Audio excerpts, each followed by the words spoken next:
그래서 결국은 대사의 유연성이 떨어져 있는데 이것을 개선을 안 하고 계속 방치되면 결국은 비만으로 가겠죠. 내장 지방이 급속도로 늘어나고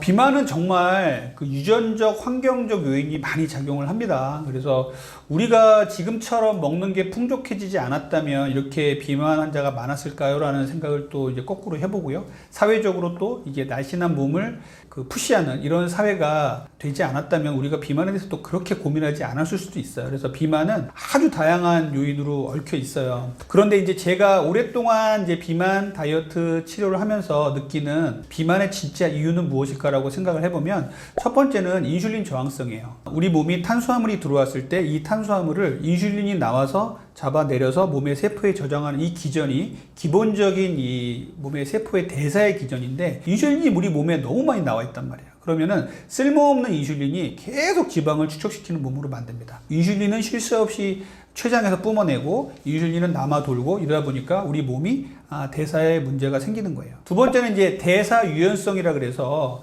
우리 몸이 탄수화물이 많을 때는 탄수화물을 재빠르게 에너지원으로 쓰고요. 탄수화물이 정말 부족해졌다. 그러면은 빨리 지방으로 전환을 해서 지방을 에너지원으로 쓰는 이런 몸이 되어야 되는데 이런 몸이 안 된다는 거예요. 이런 몸의 대사의 유연성이 떨어지면 이 비만이 되는 몸이 되거든요. 세 번째로 제가 강조드리고 싶은 거는요. 우리 몸에 그 여러 가지 호르몬의 문제인데 물론 뭐 인슐린 저항성의 문제에서 인슐린을 말씀을 드렸지만 코티졸이라는 녀석을 꼭 기억을 하셔야 돼요. 이거는 스트레스 호르몬인데요. 스트레스를 받으면 코티졸이라는 호르몬이 나와요. 그래서 내장 지방을 차곡차곡 쌓게 됩니다. 그런데 우리 사회는 정말 고스트레스 사회잖아요. 잠도 못 자고 상사한테 시달리고 하다 보면요. 스트레스 호르몬의 농도가 점점 높아집니다. 그러면 내장 지방을 차곡차곡 쌓는 몸이 되는 거예요. 그래서 이렇게 비만의 원인을 제가 이제 제 경험에 의해서 크게 진짜 원인이 무엇이냐라고 묻는다면 이렇게 세 가지 원인으로 저는 말씀을 드리겠습니다.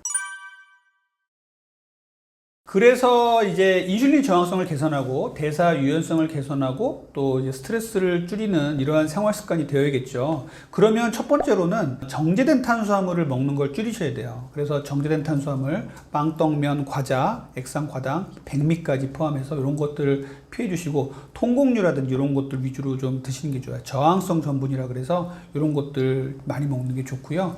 두 번째는 이제 아주 이제 좋은 양질의 단백질을 먹어야 돼요. 동물성 단백질은 닭가슴살이라든지 계란, 무가당 그릭 요거트, 그리고 수육의 고기 부분 이런 거 아주 좋은 동물성 단백질, 또 생선의 흰살도 아주 좋은 단백질이 될 수 있고요. 식물성 단백질은 이제 콩류라든지 시금치라든지 이런 것들 아주 좋은 식물성 단백질이에요. 버섯도 좋고요. 그래서 이런 것들을 잘 드셔야 됩니다. 지방도 마찬가지로 좋은 지방, 트랜스 지방이 아닌 아주 양질의 지방으로 불포화 지방산이 많이 들어있는 견과류도 많이 먹었으면 좋겠고요.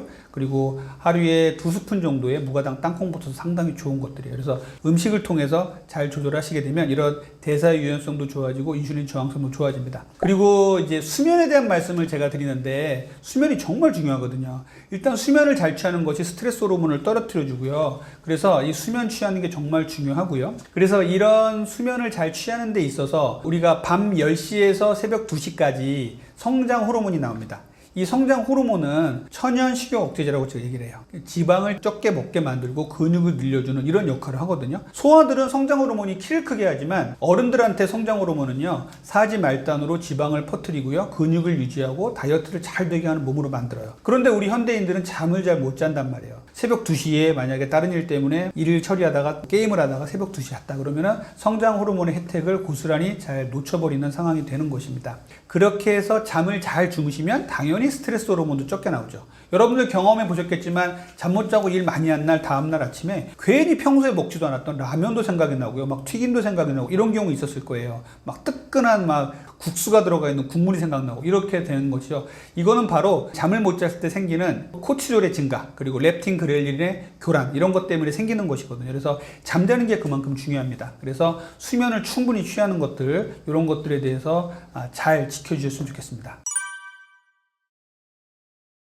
자, 대사 유연성이라는 거는 우리가 유연하다 이렇게 생각을 해보면요. 유연하다는 건 이제 아주 나긋나긋하다 이렇게 왔다 갔다 하는 걸 얘기하는 거죠. 그거의 반대말은 뭐 경직돼 있다 이렇게 얘기를 하겠죠. 만약에 탄수화물이 탄수화물로만 쓰이고 지방이 지방으로만 쓰였다. 그러면 경직된 건데 이것을 왔다 갔다 한다. 이건 유연한 거잖아요. 대사의 유연성이라는 건 이런 겁니다. 주로 탄수화물이 이제 여기서 탄수화물과 지방 대사를 우리는 비만 쪽에서만 얘기를 하고 싶은데 이 탄수화물 우리가 많이 먹잖아요. 그럼 탄수화물이 몸에서 부족할 때는 탄수화물을 에너지원으로 씁니다. 우리 조상들을 보면요. 고봉밥을 먹은 우리 이제 그 평민들이 나가서 일을 해요. 그러면 탄수화물을 다 쓰고 들어옵니다. 근데 현대에 있는 우리들은 어때요? 고봉밥에 백미를 똑같이 먹으면서도 아무 일도 안 하고 사무적인 일을 하거나 TV를 보면서 소파에 누워 있죠. 그렇기 때문에 이 대사의 유연성이 떨어진 거예요. 그래서 탄수화물이 많을 때는 탄수화물을 에너지로 쓰고 탄수화물이 적게 들어왔어요. 그러면은 지방을 태워서 에너지를 쓰는 겁니다. 우리가 공복 시간이 오래되면 결국은 탄수화물을 에너지로 써야 되거든요. 이런 부분들이 대사의 유연성이에요. 그래서 탄수화물과 지방을 에너지원으로 아주 유연성 있게 쓴다. 융통성 있게 쓴다. 이것들이 대사의 유연성인데 현대인들은 이 대사의 유연성이 정말로 많이 떨어져 있어요. 이것들은 결국은 우리가 먹는 음식들이 주로 정제된 탄수화물 위주의 음식을 먹기 때문에 그렇고요. 오래 앉아있는 습관들. 정말로 우리 현대인들 사무직들을 보면 하루에 출근해서 차 타고 가서 자가용 타고 가서 출근해서 주차장에 세워놓고 엘리베이터 타고 올라가서 회사에 들어간 다음에 책상에 앉아가지고 몇 걸음 안 걷고 집에 들어와서 또 저녁 먹고 자는 경우 많잖아요. 이러면 대사의 유연성이 생길래야 생길 수가 없습니다. 대사의 유연성이 뚝 떨어져 있는 거죠. 거기다가 스트레스 받죠. 그리고 잠을 잘 못 잔단 말이에요. 그러면 대사의 유연성이 엉망이 돼버립니다. 그래서 우리 몸이 자꾸만 대사의 유연성이 떨어지면 어떤 몸이 되냐면은 지방을 축적시키는 몸이 돼요. 아, 우리가 지방을 자꾸 쌓아놔야 나중에 에너지로 쓰겠구나. 그리고 회사에서 스트레스를 이렇게 많이 받는 거 보니 뭔가 스트레스 상황이 오래 갈 것 같으니까 지방을 계속 쌓아놔야겠구나.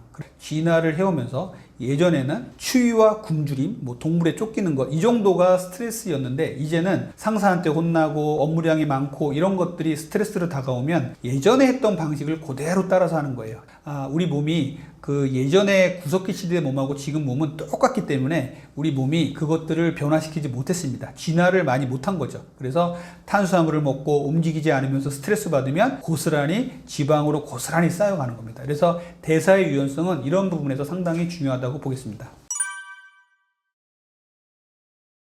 대사의 유연성이 떨어지는 것을 알 수 있는 방법은, 그러니까 우리가 일상생활에서 조금만 먹어도 살이 찐다고 느끼거나, 그리고 조금만 먹어도 피곤하다고 느끼거나, 이게 뭐 따로따로 떨어져 있는 것 같지만 결국은 대사의 유연성과 인슐린 저항성과 혈당 스파이크와 모든 게 다 이렇게 연결이 되어 있거든요. 그래서 조금만 먹어도 살찌고 피곤하고 몸에 염증이 많으니까 여기저기 아프고, 이런 분들이 대사의 이제 유연성이 떨어졌다고 많이 얘기를 해요. 그리고 먹어도 살이 찌는 게 주로 이제 내장 비만으로 가게 되고 이런 분들이 상당히 많죠. 그래서 이 대사의 유연성을 딱 검사할 수 있는 방법이 있어요. 얼마나 좋겠어요. 근데 현재로서는 대사의 유연성을 딱 검사할 수 있는 방법은 없고, 여러 가지를 이제 보면서 몸의 인슐린 레벨도 보고 스트레스 호르몬 레벨도 보고 이렇게 보면서 우리가 판단을 하는 것 대부분이긴 합니다. 그래서 결국은 대사의 유연성이 떨어져 있는데 이것을 개선을 안 하고 계속 방치되면 결국은 비만으로 가겠죠. 내장 지방이 급속도로 늘어나고 결국 비만이 늘어나면 몸의 활동력은 더욱더 떨어지고 지방은 계속 쌓이고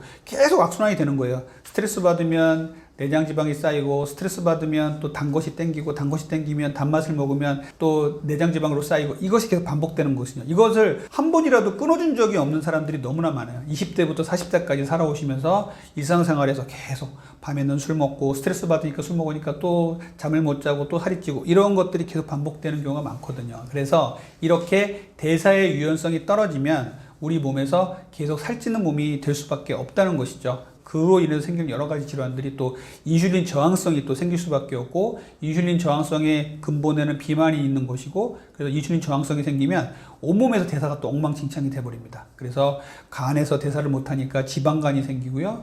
또 콜레스테롤도 대사가 잘 돼야 되는데 그게 안 되니까 콜레스테롤이 또 혈관에 기름기를 끼게 만들고요. 고혈압, 지방이 많아지니까 결국은 심장에서 일을 많이 해야 되잖아요. 그러니까 고혈압도 생기고, 또 대사질환으로 지방세포가 많아지니까 췌장에서 기능을 못하게 되니까 또 당뇨병도 생기고, 모든 고혈압, 당뇨병, 고지혈증, 지방간, 고유산혈증, 통풍이라고 하죠. 그리고 이런 것들이 계속 이 연속 반응을 일으키면서 안 좋은 반응을 일으키게 됩니다.